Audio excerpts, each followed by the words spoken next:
Okay, so today's topic is team, and I would actually go back to the vision presentation, and you hopefully all remember the slide that culture eats strategy for breakfast, and there were many referrals to the hiring of team founders, etc. In that session. So actually, I really believe that teams, especially in the early days, have to grow pretty much organic and have very tight ties, and that's where culture fits in. And actually, this leads to the hiring, which is a great challenge for any business, but it's even more challenging for early projects in our industry. And I really don't think that we should go into the biggest bottlenecks of what Web3 is experiencing right now, like scarcity of dev and engineering talent. I would just rather go through some details of how I, as advisor and as a manager, used to approach these topics in a different, when I was building like a new teams. Okay, so first thing, going back to the culture, is culture fit, and I cannot stress enough that candidate who is sharing your religion, race, I don't know, hometown, listening to your favorite musician, cheering for your same sports team, or having the same token as you are, is not a culture fit. It's a culture bias. And you should do everything in your power to avoid it. And for me, it's always like looking for the candidates that share your culture, but even more looking for the candidates that bring some culture add to you, something of their own that can improve and cultivate your culture and expand your project's culture in a positive way. Any questions? Very interesting, the bias versus value add. Maybe if you can expand on that point. I can. I mean, it's very easy, and I think that I will get to that somewhere during the hiring process, but it's very easy to think that you are a good fit with someone when you talk during the interview or over a cup of coffee or lunch or whatever. Because we as humans, again, going back to how our brains work, it's we need like acknowledgement from the other side, and the more acknowledgement that you get from the other side, the more you like that person. So this is like a very balancing act, finding whether the person fits your culture, and for that you need to dig a bit deeper, scratch below the surface to understand what drives those persons. Does that answer your question? Yeah. I agree with the statement. It's subtle. I was just curious how you describe the phenomena, where it's one thing to get excited about the things that you like, but it doesn't mean that they're the kind of things that are gonna bring progress to the job you're applying for. Exactly, and that's why we will get to a couple of points, but I think that I can skip to the one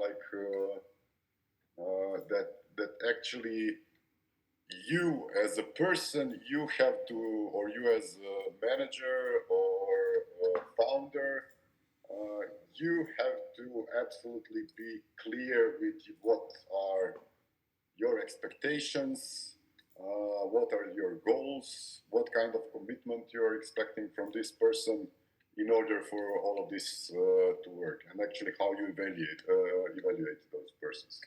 I will get to that later. But the second point that actually is like a very Web3 specific, and it happens in Web2 and like corporations or small businesses, SMEs just starting, is actually that in most times you will start to hire too early. And basically, if you're just starting out, have no funding, your primary goal is to gather a small team of like-minded individuals that are willing to work on your project because they believe in it. And this is what we discussed in vision and culture part. And actually to accept to capitalize that work through the project equity, which nicely fits within what Sporos is trying to do. So the thing is that you should probably not be thinking about hiring at this stage, but about creating a great core team. Okay, and general rule of thumb is like do not hire until you have found your product market fit and confirmed it through the actual users. That can be on a small scale and or on a bigger scale. It just depends what your team's capabilities are in terms of delivery. Why I'm saying this is that more people usually means more time spent on talent management. And again, I will be going back to that last. I think that I mentioned that at certain point that although you might be seeing yourselves today as someday running a great business, a great DAO with engaged community, delivering exceptional products. I think that I said at that time that you will actually be a facilitator, a crying shoulder, a psychologist, a parent, etc. So more people means more of that work, and that takes focus from what you are actually trying to build. And it has been proven, like through the history over and over again, that a small and passionate team of skilled members will almost always outperform a large team of mediocre members. I think that Brandon was referring to to the Wright brothers, and Brandon, who was competing with them.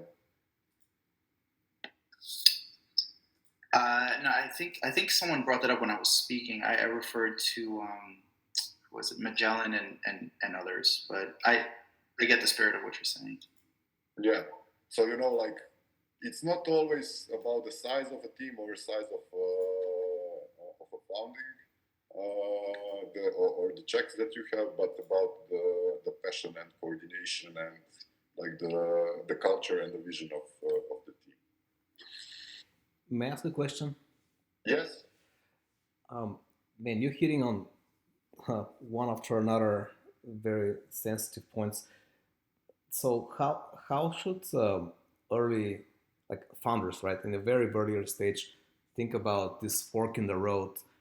Do you spend a bunch of energy going and raising funding so then you can go hire people to do the work that you think needs to get done, or do you spend energy recruiting people that would work with you for sweat equity and are more worried about the business surviving and what needs to happen versus doing what you tell them to do? Well, it actually depends at which stage you are. I was creating this for very early stage projects that would be entering Sporos, like with idea about the product, not having already finalized the MVP. For someone who already has MVP, it's much easier to go out and seek for funding and think about hiring. Although even at that point, I would be very, very careful for for projects that are just ideating and scratching the surface and developing the product. Like when let's take Sporos as example. We just gathered here because we met each other. We were discussing some ideas, and we have a feeling that there is something in it that could work. And like for me, I told you I don't need. I don't expect to be paid or whatever because I like working on a product that solves a bigger problem, And that's like if you go through any great Web3 community, you will see this happening over and over and over again, where people go join the Discord and become contributors without expectations just because they like a product. And yes, of course, they are expecting that at some point they might become a part of the team. And that's the beauty of Web3 because people just feel like this is the way how it goes. Discord taught us, taught people that. Yeah, this is. I relate to this quite a bit. It's very much the way that open source projects have always worked, or not always, but last 20, 30 years. Tend to attract people that are just passionate about solving the problem, the bigger problem, and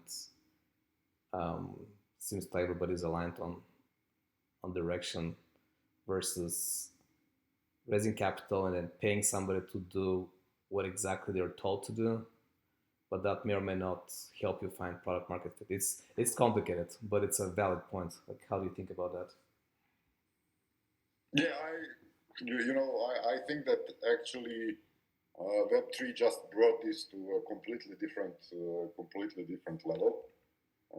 And I don't know if you were following Concave. Like it was crazy. There were like 10,000 people doing memes and creating documents about the stuff that no one knew what they were doing. So it's like if Web3 projects use the tools in a smart way, they can easily find potential long-term team members through these kind of approaches, bounties, whatever. Yeah, I think you're right that this is very Web3 specific because until this, on-chain value, etc., has been available for open source project, yes, you can attract people that believe in the mission, but then there is no meaningful way to keep incentives aligned. You bring investors, and that breaks incentives. Yeah, and in Web3, actually, like when you go through the Discord, and like if we would go through, I went through like a couple of projects, D-Work pages. You see that people. This is again the way how the behavioral science works. You see that some people are getting traction. You see that they are doing stuff that you actually could do better, and you just dive in your spare time. So it's there's a huge play of gamification within this. Yeah. Okay, let me move forward. Not to take all of the time. So, as I said before, like let's go to compensation structure. Like you need to understand what commitment, goals, and expectations you have from your contributors or potential team members. But before even going into considering any hires, you should take time to develop a clear and simple compensation structure. And like this could also go back to the exercise that we did with the culture. I always like using the real world examples of what bothered me or how I felt underpaid, under empowered, under anything. It's like just define what would be your end game perfect compensation structure and benefits package for team members, and then just reverse engineer it to today.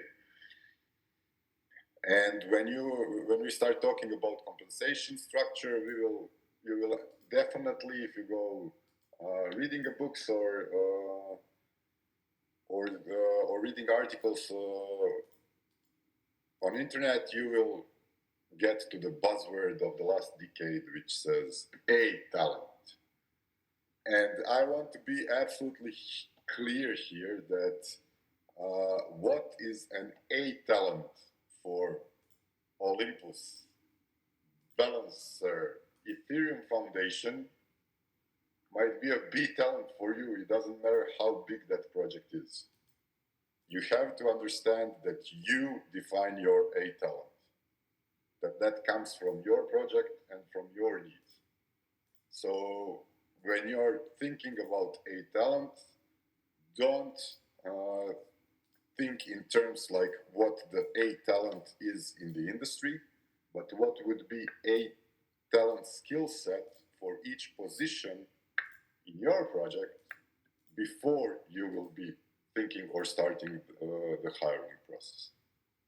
Because there's the counterpart of that I like to call a nodding dog. I don't know if that's the term that you use across the world. You know that dog that you put in a car that nods its head.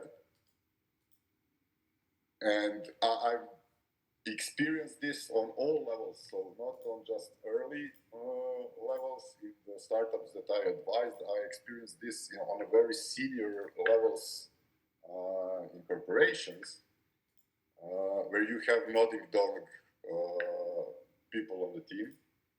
And basically, your job as a leader is to make sure that your project would survive without you. If you disappear for any reason, that this business will continue being a great and successful business.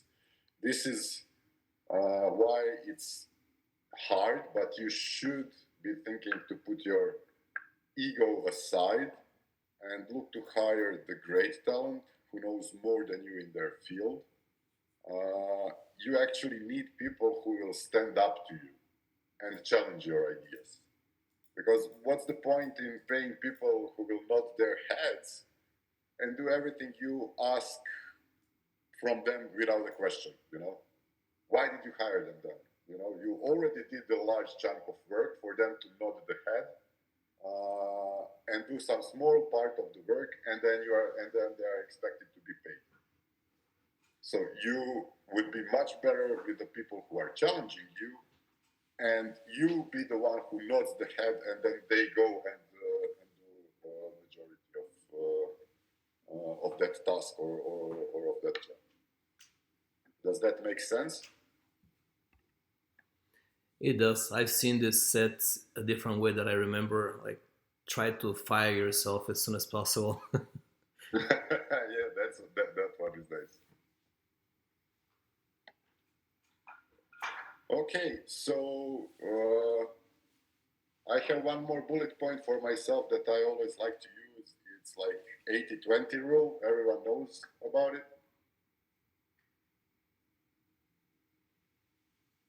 Okay, I'll just go. 80-20 rule? Yeah. So actually, it states that 20% of your actions will deliver 80% of the result.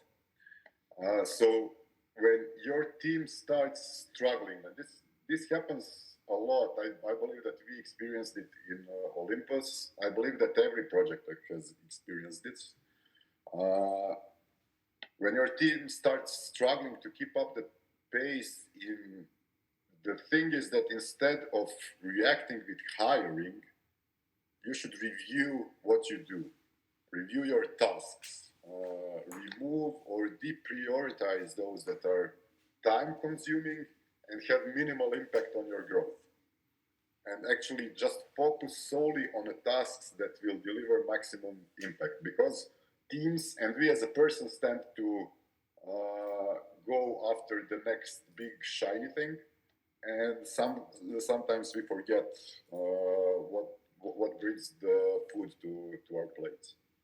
So in many instances, when you will be thinking about hiring, think about 80-20 rule and just review stuff that you could just either push forward into the future, or that you can completely abandon without meaningful impact to your business. Yeah, just to add to that, it's maybe interesting to see in the DAO world as well, where usually if you open up to outside contributors, you start to experience a huge amount of bloat very, very quickly. And I've seen it in multiple DAOs now, where as soon as you start to onboard more and more external people to take up tasks or to contribute, you just end up with a very inefficient organization that's incapable of really, putting anything into practice. And the main issue is indeed there's just too many people, and the work that's important is not being, followed on adequately. There's just too much bloat in the organization, and I think that's a much bigger issue in DAOs than in more traditional organizations. So it's just so easy to onboard people and so easy to pay people. So it's something to be aware of as well, to maybe keep things small and not to onboard too many people all at once. Exactly. You just encapsulated perfectly what I was trying to say for past 15 or how many minutes.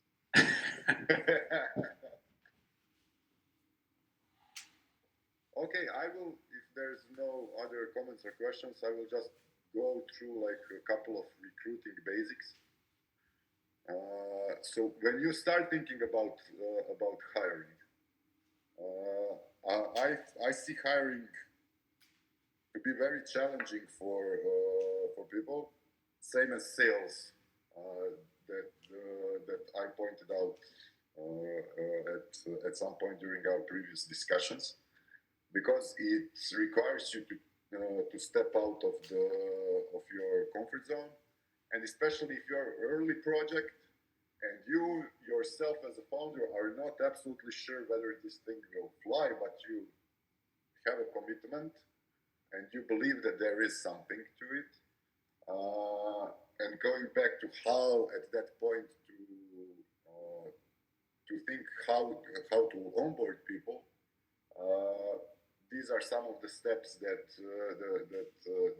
I used. So first thing, before even going out, you should prepare the same set of questions, tests, or approaches you will use to evaluate each person. So this will allow you to evaluate each person on the same factual grounds. You should be ready to ask hard questions about their skills and about their personal aspiration.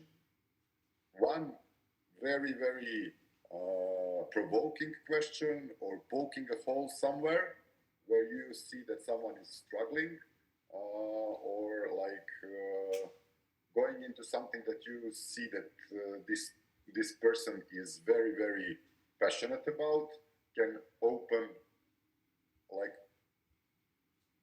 new views of that person for you. Don't ever settle on the first answer, and follow up with at least 2 why questions. Like, when someone says that they did something, why you did it, how you did it, why, how, you just poke. Understand what drives them on personal level, and actually how those drives align with your culture. Very important one. As I mentioned previously, look for passion, because passion and culture fit can usually offset the need for compensation, or people are ready to take take on assignments, tasks, or jobs that are lower paid if they see a potential for future growth, and utilize the power of your existing team, even if it's you and your co-founder, do it together. I can tell you that even as a general manager of very, very big team, I used to like at least have a 5 minutes with any new hire. Someone would say that I was crazy, but I just wanted to be sure that our culture stays on the right track.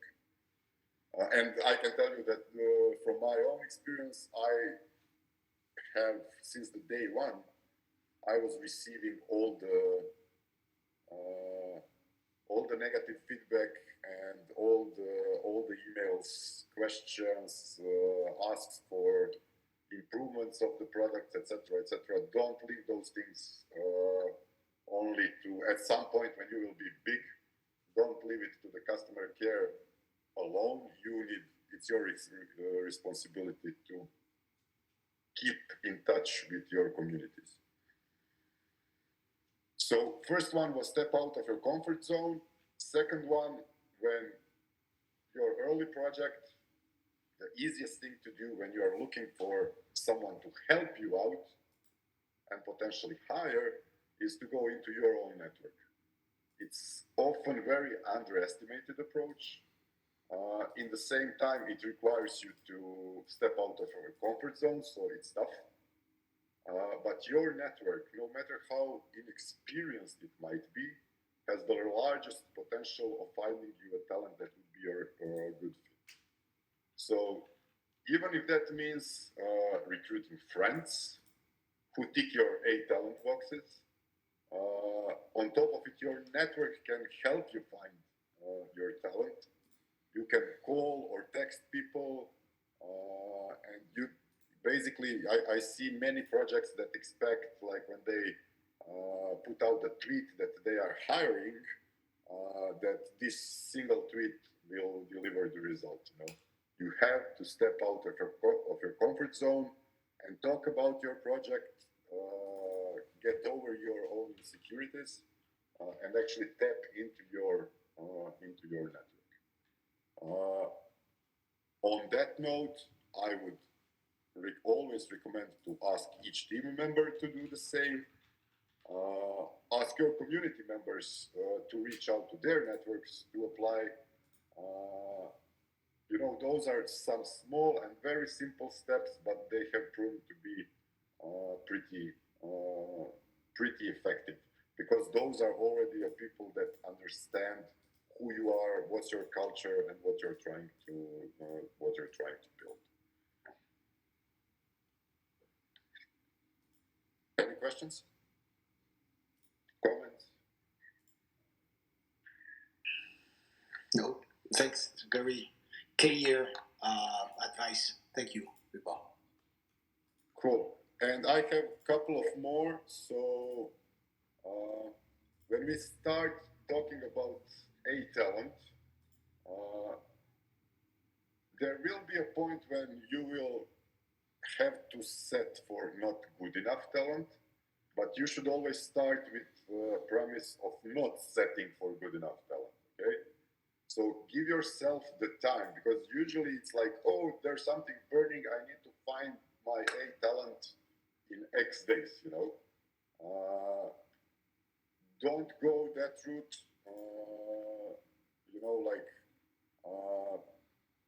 you just need time to get to that person.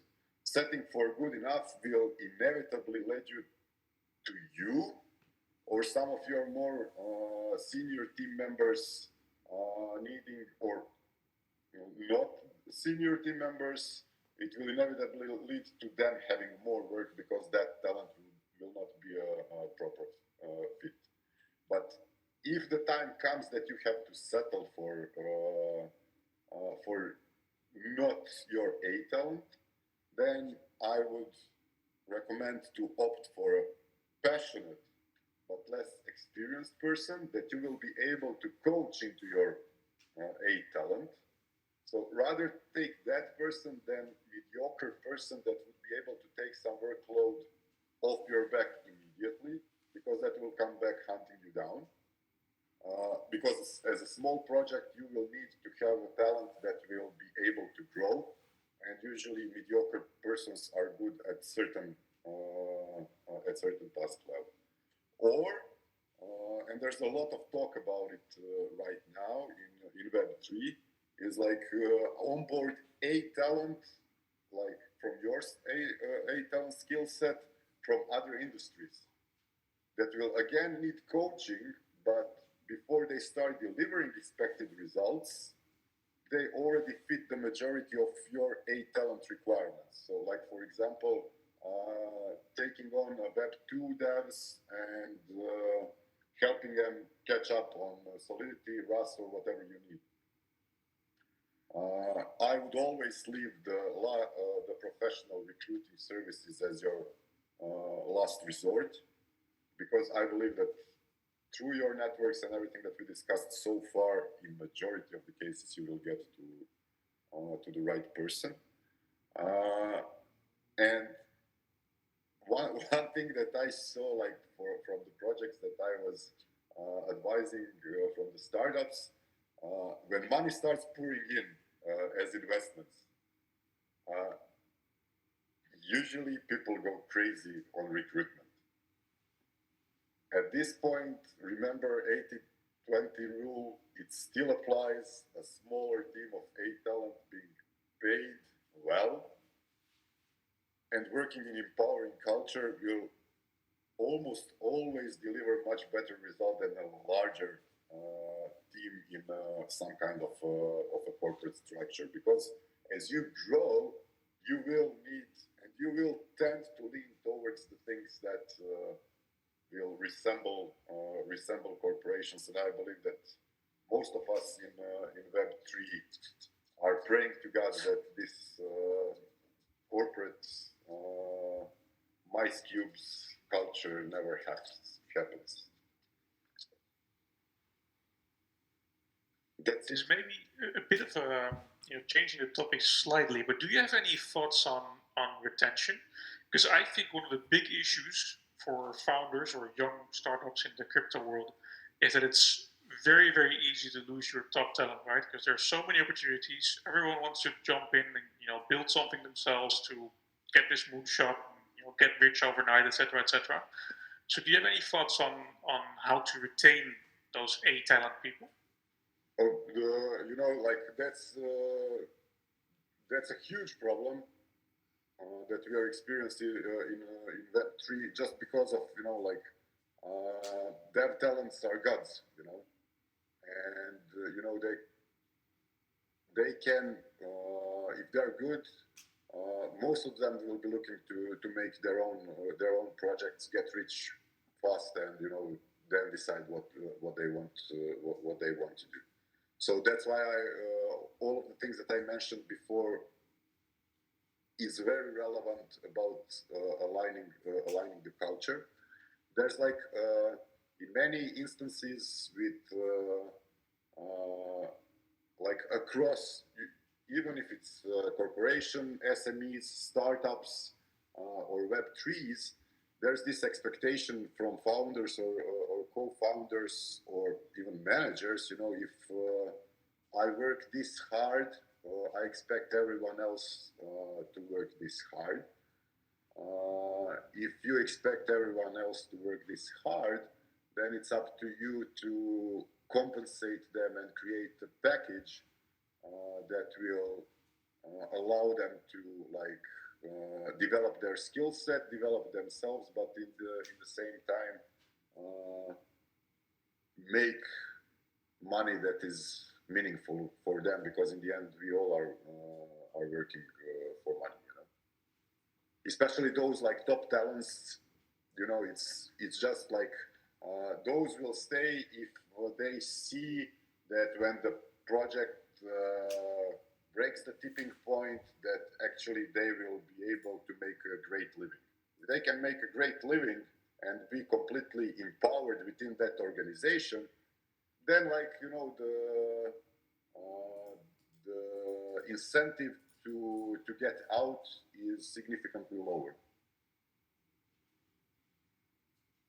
Did I answer it? Yeah, it makes a lot of sense. Indeed, I think you're right that aligning the incentives and giving those people enough room is probably the first step to do.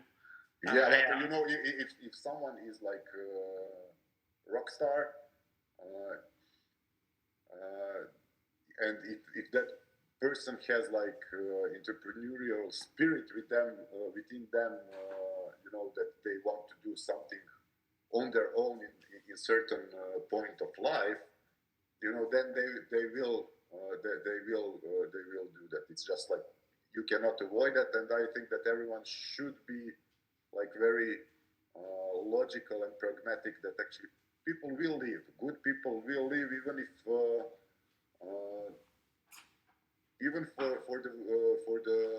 the companies or projects that are not as good as yours, because something will tick some of their boxes there. So people will live by themselves, but then, as I said previously, you as a founder have to align the expectations and incentives to keep the best of them. Yeah, makes sense. Thanks. Yeah, well. Okay, and in the curriculum, under the team, you have everything that I just spoke about in the doc, and at the bottom you have a little task for yourselves to go through it. Actually, just to try to step out of your comfort zone if you feel like it. Just to give you some ideas how you can start thinking about your potential hires, dipping into your network, etc., etc. That's all from me. That's great stuff, Big Babs. Thank you. I want to come back to something that you mentioned early on, and I see it, I think, mentioned here in the Google Doc as well.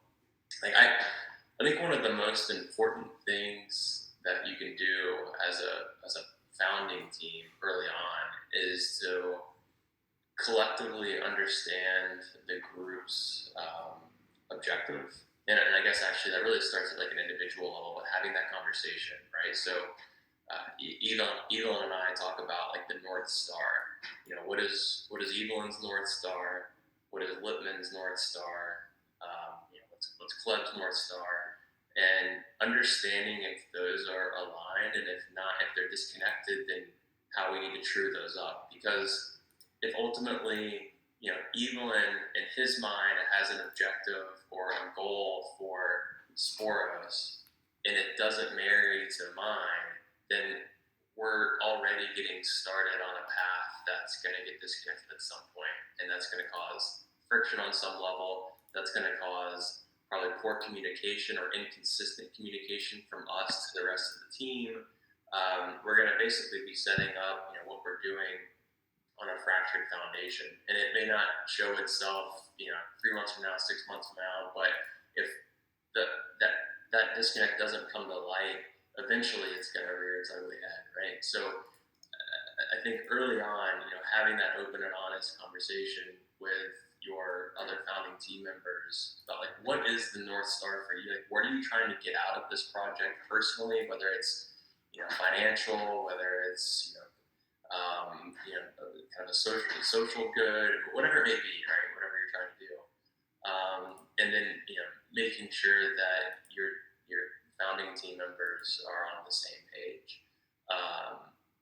So you talked about that, but I do think a lot of the rest of it, how you hire, how you think about advisors, how you think about contributors, how you think about the team in general. I think a lot of that just stems from the core group being on the same page very early on. Exactly, and that's like you struck the chord of what we were discussing in Start with Why, Vision, and Culture. Yep. And that's why I said in the beginning that it goes from there. And in culture, we were discussing, and in a why, like what's our personal why, how that personal why translates into the culture of the of your own culture and into the culture of company, and how the team members and founders should discuss this between themselves to create some kind of common set of beliefs that will guide them through the rough times when they happen.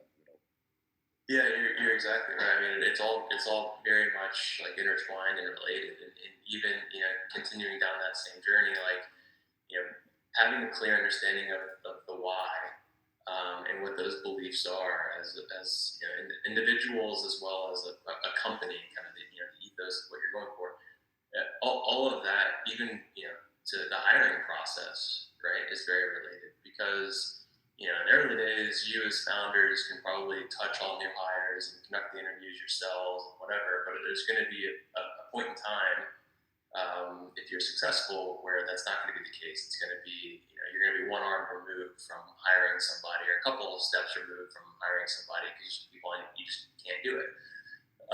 And so having clearly defined values and again, like the North Star of what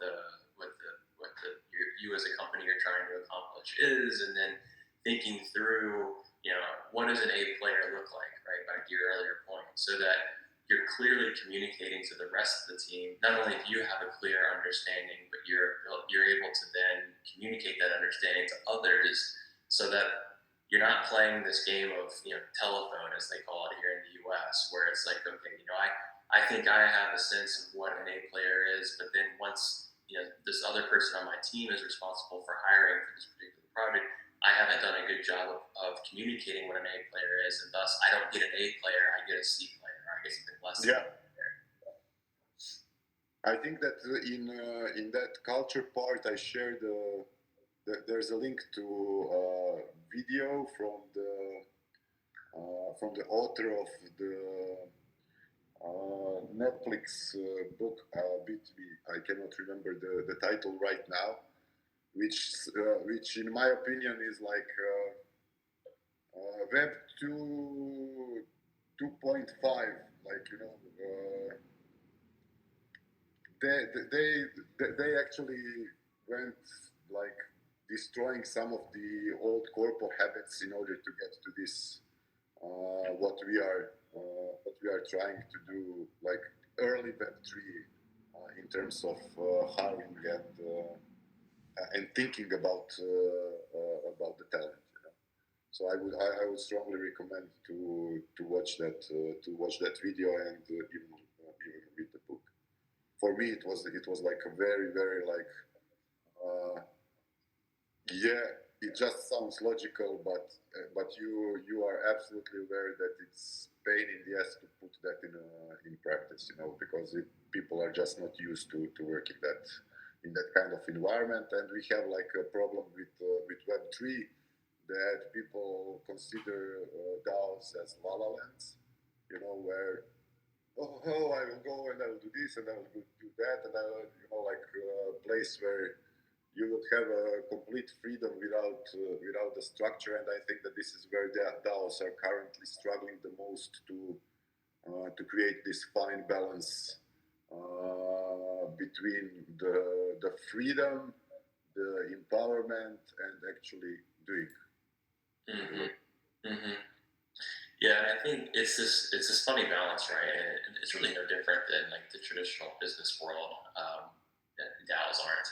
But we talked about retention being tied to like incentive alignment, which I wholeheartedly agree, and that comes in different flavors. But I think it's also there is an expectation that you will have a level of autonomy, and so figuring out where you can loosen the leash, especially on your A players, and trust them to make good decisions and allow them to have a level of autonomy, as opposed to like micromanaging them and giving them whiplash around hey, this is what we want you, this is this is the flavor of the day of like what project we want you to go and work on, and then tomorrow it's like, oh well, that project's been deprioritized. We want you to go work on this other thing, and eventually, the A players are like, you know what?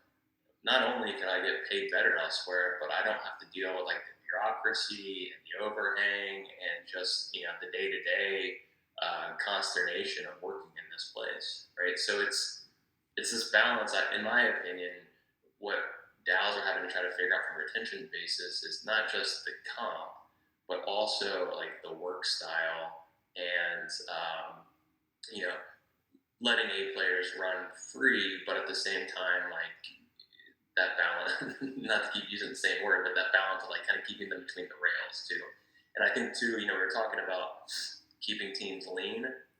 I think the benefit of doing that is it's easier to manage that kind of environment and to hopefully accomplish some of those things that I just mentioned. Whereas if you have 100 plus people working in your DAO, you're not exactly sure who is an A player, and you're spending money left and right, and then you're trying to figure out, okay, well, I need to figure out who my rock stars are so that I can retain them, but I can't.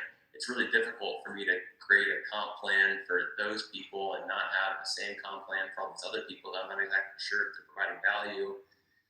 Now you found yourself in an HR administrative headache situation where you're having to, many of us on this call kind of live through that, right? So, yeah. But that Lippmann just comes from like not existent battle tested ways of how DAOs should work, and like immediately going to the other side of the curve, like of being completely free. It's the truth is always somewhere in the middle. It's not white, it's not black, it's gray.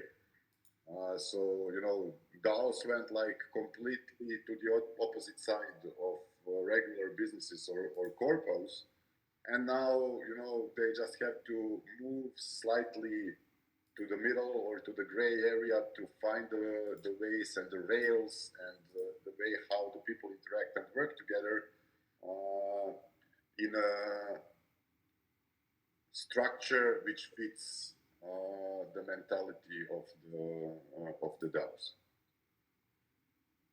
Yeah.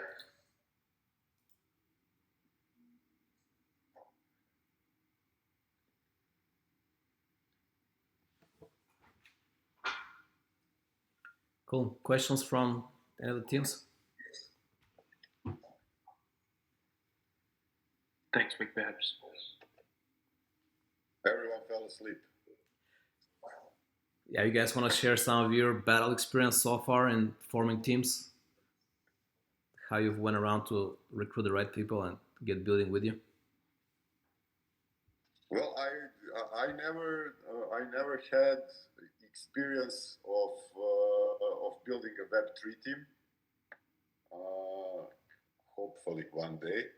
But on SME and even in a corporate structure when starting like a project or a team in a different country or whatever, I always use the approach of my own network, and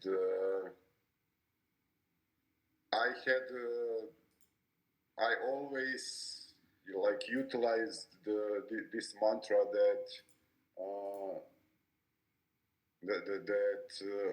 I would develop a comp structure or a benefits package the way how I would like to be comped if I was in their shoes, So and that's why I believe that empowerment and your personal A team is very important.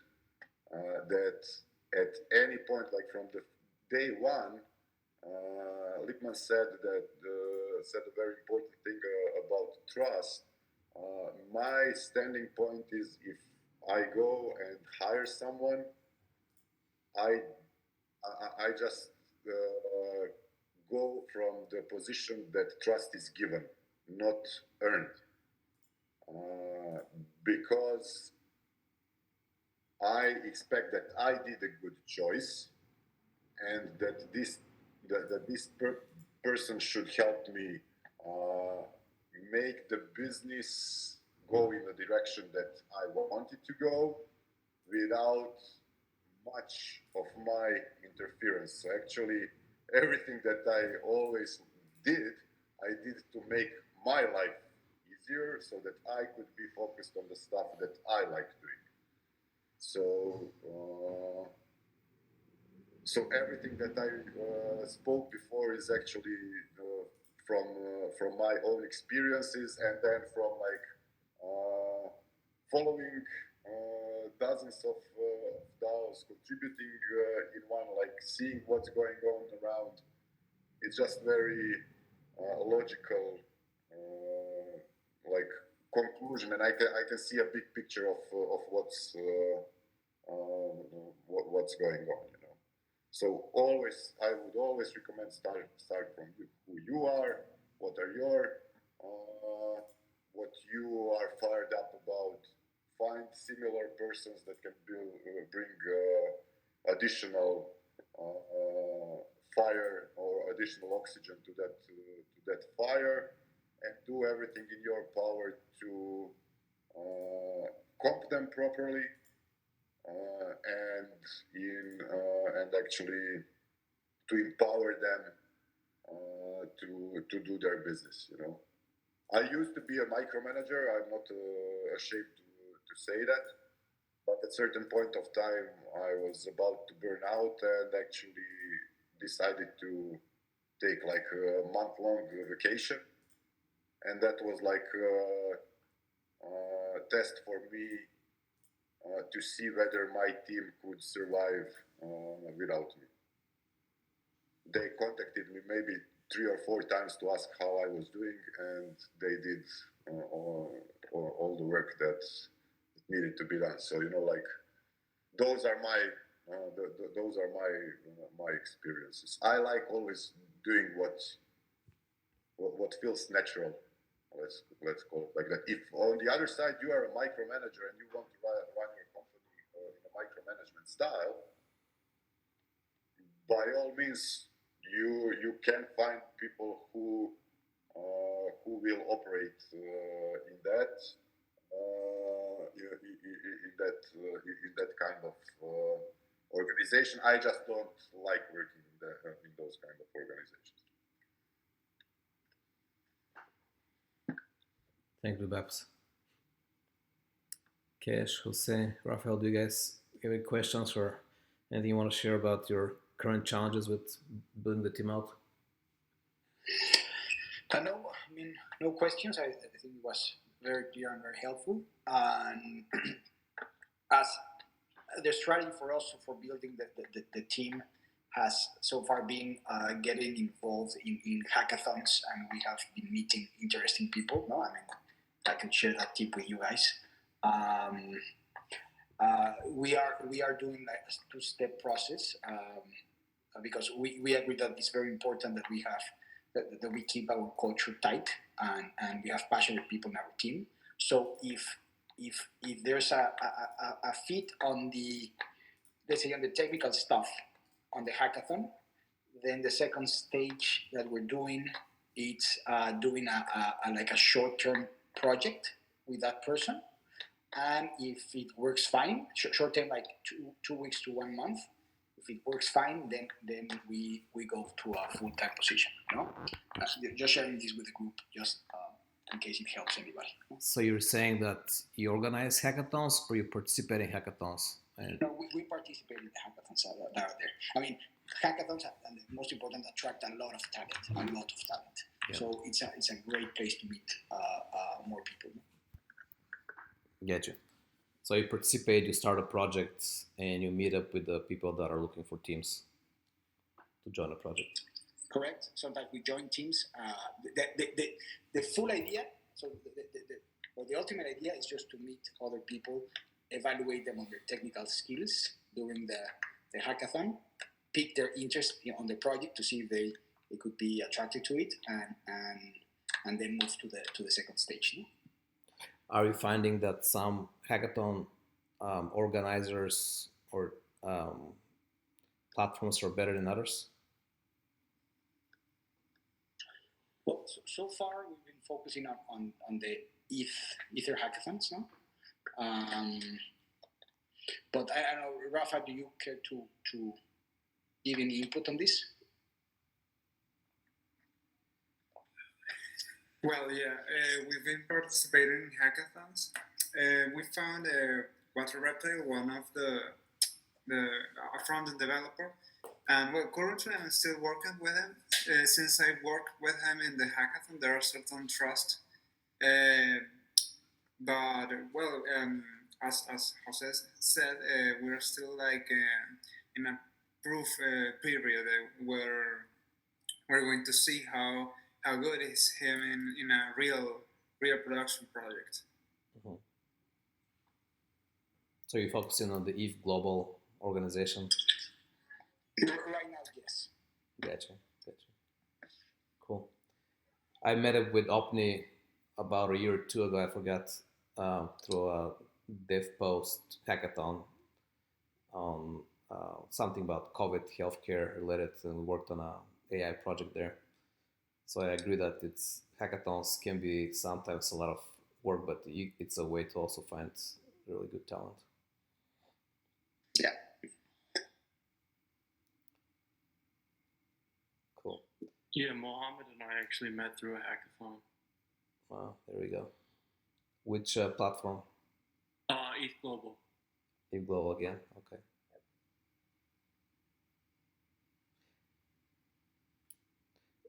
Do you guys have any observations on Gitcoin or DevPost? Yeah, I participated in hackathons in DevPost. One that was celebrated in El Salvador, but I participated in a remote environment.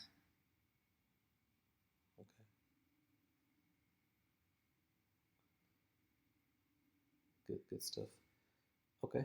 I know Brian always has really good commentary. Do you have any thoughts on this topic, on today's topic, Brian? Nothing particular. I thought Big Babs did a really good job. I mean, it's somewhat similar to like what we spoke about a little bit last week, which is like, you know, managing a team in Web3 is like, I honestly think it's going to be way more challenging than in a traditional sense, you know, because you don't have that human interaction. Teams are dispersed geographically. There may be like cultural differences. There may be like language barriers, all like wrapped up in like this anonymous, you know, sort of wrapping. So I think it's really challenging, and you know, I don't know how all of this sort of plays out. One thing that, you know, at least at like Artemis that, you know, we're actively working on is, you know, I think even traditional issues are still like issues that we're facing, you know, in Web3, which are like communication. You know, you want to be as transparent as possible. And I think sometimes like on Discord, you know, some stuff goes down in like the DMs and it doesn't necessarily go down in like the general chats. Maybe decisions are made. So like trying to keep open, transparent communication. And then the other thing, and you know, we spoke about this, is like just the accountability. You know, we bring people on in Artemis, and you know, we do sort of like a 1 to 2 week trial period. You know, where we ask, you know, try to get a sense of like who they are and like whether they truly fit the culture. But you know, even more than that, it's like to see how committed people are. One of the issues that I think, you know, we face is like there's so much opportunity in Web3, right? Like I'm sure everyone here on the phone is like, you know, you have your day job, you know, and maybe like you're still doing other stuff on the side. Maybe you're like a crypto investor, or like you're helping out with other protocols. Like because there's so much opportunity, it's like there's not, you know, 100% commitment a lot of times to the things that you're working on. So you're dealing with like also, you know, fragmented commitments. which I think is it's a big issue if you're trying to like build fast and build quickly and do all the things that like startups are supposed to do. So I don't know if I'm oversharing here, but it's like some of the stuff that I'm seeing at Artemis that I think many of you maybe are facing, or hopefully not, but just some of the stuff that's like top of mind for me. Yeah, the last point is very relevant. Same thing with Olympus, right? Engineers are in and out between projects. Hard to agree on a deadline or hard to commit to a deadline. Yeah. And you reminded me of something that we're by now pretty used to and don't really pay attention, but you just reminded me about it, and Gianni brought it up in a call a few days ago, and I had a related conversation. Actually, the whole engineering team of Olympus had a similar conversation. So normally, right, we are either talking to each other in person or traditional companies, or even FI would highly encourage founders and mentors to get on a video call, because 80% or something like that of the communication is through expression, like visual. So in this environment where we're looking at static pictures, no idea what the facial expression is. Yeah, that's a Web3 specific. Sounds like a challenge. Do you think it's going away? It's a temporary phenomena, or we need to find ways around it when we're building teams? Yeah, it's super hard, man, because it's like, even here when you're hiding behind a picture, or not hide, I shouldn't say it that way, but like whenever you're not on video, I think it's like almost human nature to like start to multitask. It's like you're sending an email or you're like responding to a DM, and even when you're having like team meetings, it could be like a very important topic. It's hard to get like the full 30 minutes or however long the meeting is and get people to focus. And video, I think, helps that a little bit, because like if you're typing, people can see it and they can say, hey, Brandon, like pay attention. So I think it's a lot harder. I think it's a lot harder to get, focus, commitment. And I don't know that there's like a perfect solution right now. BigBabol, were you going to say something there? No, I absolutely agree with you, but I somehow believe that this thing is not going away. And the only thing that can save it is moving avatars, NFTs, etc., that will have a personality and the traits and the history of your work, whatever, that will speak for themselves. I don't think that this anonymity will go away, but I do believe that like founders of a project, if I would be founding a project in Web3, I would expect to meet like 5 people initially who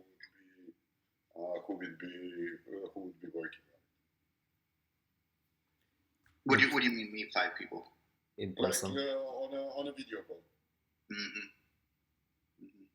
I don't know if I would be successful, but I would try. Yeah.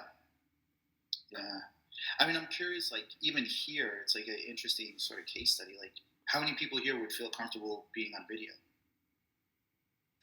I'd be fine with that. I would fine. Both. Really? Me too. All right. I'm 50-50. Half your face. That's probably because you got a cool NFT mode. Depends on the time as well. That's hilarious. Yeah, exactly. Yeah, good point. I've told the story to Lippmann that in the early 2000s, because the broadband wouldn't allow it, I was part of these open source teams like Red Hat and JBoss and Apache that were doing over years, 5-6 years, building projects and companies without meeting each other for years, and some of them still worked out, some of them crashed. So it's kind of a weird thing. Do we really need it? How important is it? Does it force us to really focus on what matters and less on niceties and biases? I don't know. No, I think that actually we are using other senses or the ways of evaluating persons uh, when being like this anonymous, you know. Like there's for me, you know, like when you hear Brandon or Lippman speaking with that beautiful English and everything else, you know, that for all of us who are not native English speakers, for me it creates a lot of trust. But then I'm poking to understand more things about those persons. So we should switch to text just to remove bias. Yeah, then it would be very factual, like, and I don't think that it would be fun. One other thing that's like I find really interesting, and I don't necessarily want to go down a rabbit hole here, but like how do you all feel about like hierarchy in Web3? Meaning like, all right, we're all founders of a company. Maybe you hire some people. Like, do you believe in having a hierarchy in the traditional sense, where like you ask your employees or tell them like these are the things that need to get done? Should it be more like DAO democratic, or I'm just curious, like how does everyone here envision like managing their team? Like, are you guys as founders the boss, and everyone else, reports to you, or is like everyone on a sort of level playing field? What do you think? For me, I think at this stage of any company, it's very important the direction. So I think what the things that are changing is that you don't control the process, no. So you don't, or the hours, or hey, come to the office, or whatever. You trust more the team, and they have more leeway. They have more more freedom to work. But at the end, the people count on you to give directions on what should they focus, where can they help, and because at this moment you are discovering, no. So someone has to have that leadership of direction, no.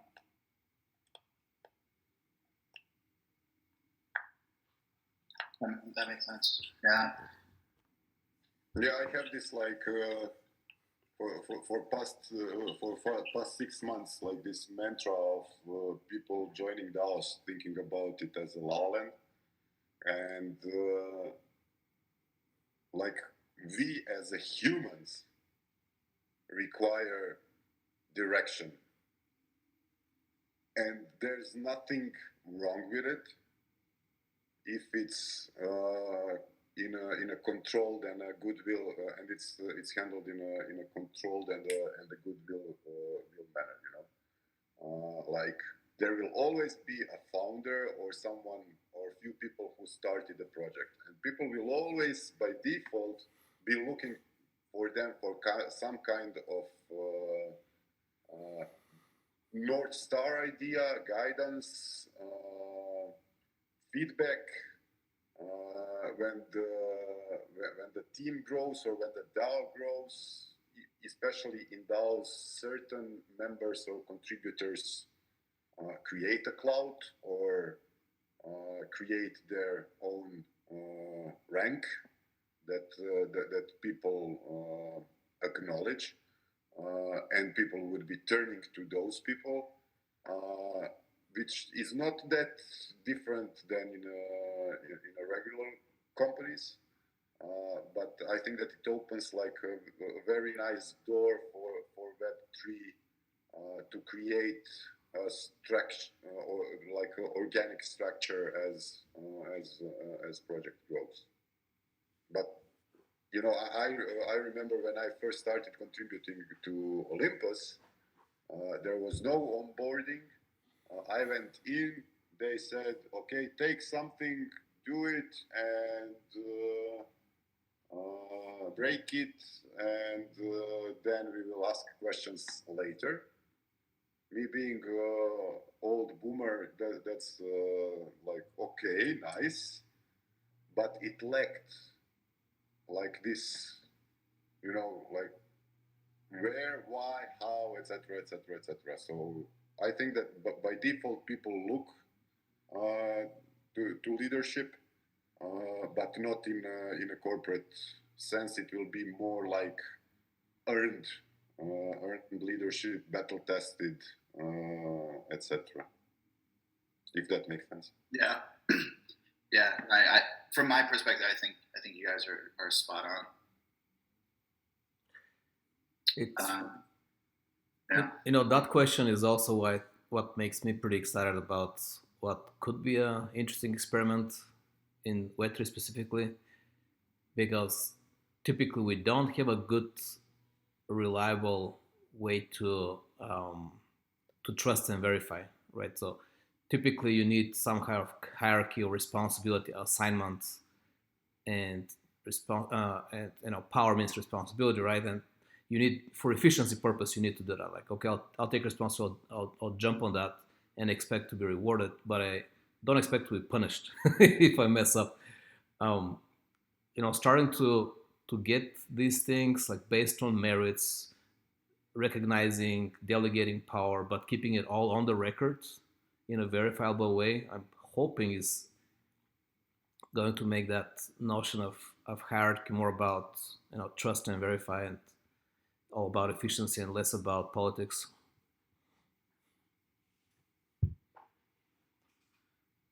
Yeah.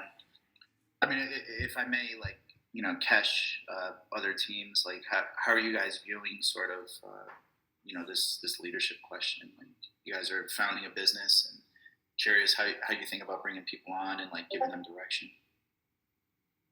Well, it's actually, the parallels verse to Web 2.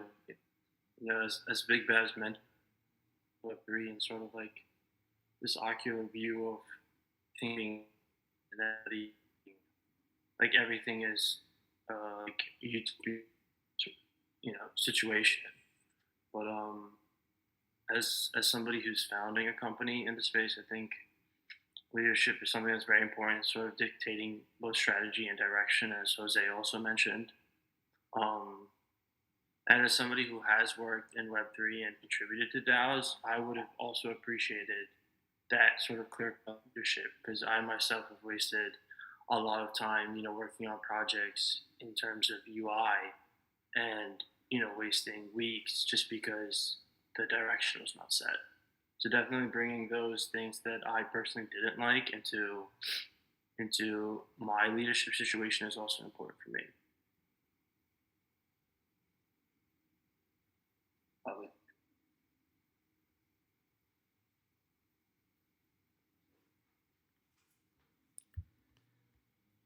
Right, Johnny, what's your observation on these topics of team building, etc., from your experience with lots of Web2 startups?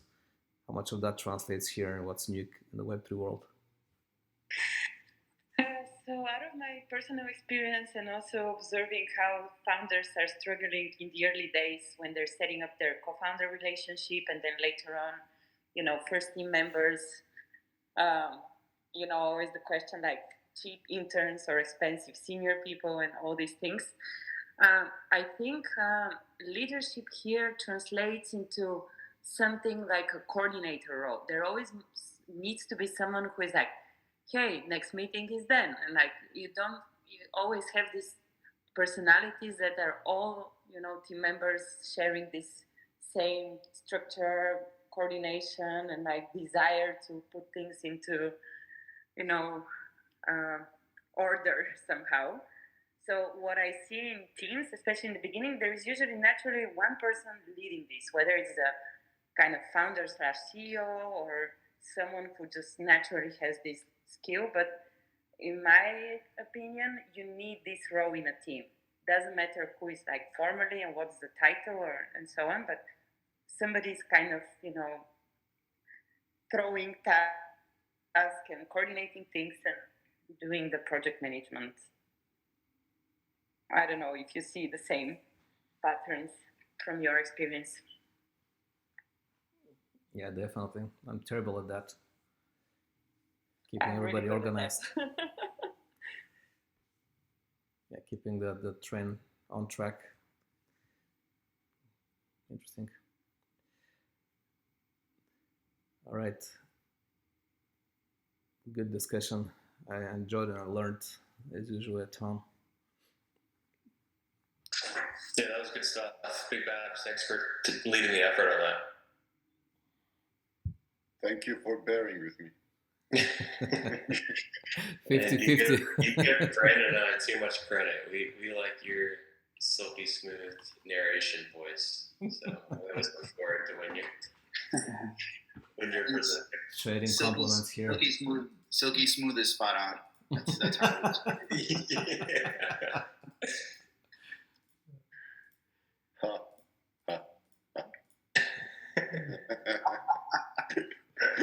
Super smooth.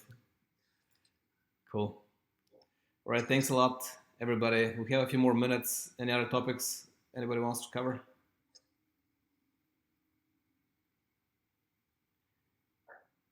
All right. I just want to point out, Evelyn, that my times are open, so I didn't put the specific times into the office hours. So if anyone needs me, just ping me or send me a DM. My DMs are open, so to check when we can sit down together.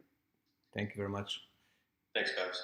Yeah, let's go through the motion and send you some Sporos guys. Get all these check items. Noise. Cool. Then we can wrap it up. Have a good Thank rest you of all. the day. Thanks, All everyone. right, thanks everyone. Have a great day. Bye. Bye.